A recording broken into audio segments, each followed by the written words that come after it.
گزر رہا ہے ملک ایک نازک دور سے، یہ سنا ہم نے، کر رہے ہیں چند لوگ عیاشی مصلحت کے نام پر۔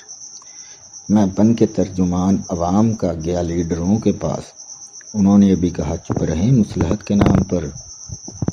بات بتائی صحافت کے علمبرداروں کو جب میں نے، انہوں نے بھی حقائق نہ بتائے مصلحت کے نام پر۔ ایک ماں نے بھوک بچوں کی مٹائی عزت بیچ کر، قاضی چپ چاپ دیکھتا رہا مصلحت کے نام پر۔ مزدور مرنے لگے غربت سے اکتا کر، حکمراں مگر خاموش ہیں مصلحت کے نام پر۔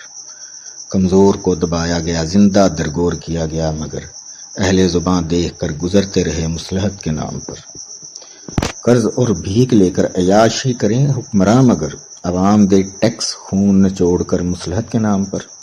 پوچھا میں نے امیر شہر سے اس معاملے کے بارے، چپ سادھ لی میرے سامنے مصلحت کے نام پر۔ ذات و پات کے چکر سے ہم جب نکل آئے تو پتہ چلا، ذات و پات کا چکر تو ڈالا گیا مصلحت کے نام پر۔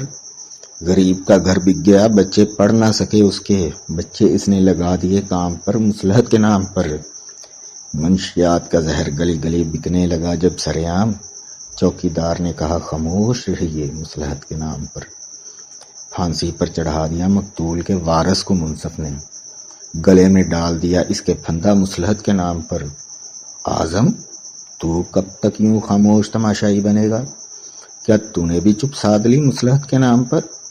کل رات اس بنت ہوا کی لوٹ لی گئی عزت سرعام، وہ پچھلے دنوں چپ نہ رہ پائی مصلحت کے نام پر۔ رہزن سے کر لیا سودا میرے قافلے کے رہبر نے، پوچھی گئی جب وجہ تو بتایا مصلحت کے نام پر۔ ڈراتا رہا واعظ مخلوق کو خدائے ذوالجلال سے، اصل بات نہ بتائی اس نے مصلحت کے نام پر۔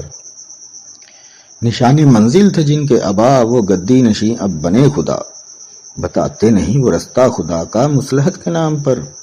اعظم تو بولتا ہے اور حقیقت کو کھولتا ہے، لگتا ہے تو بھی مارا جائے گا مصلحت کے نام پر۔ کب تلک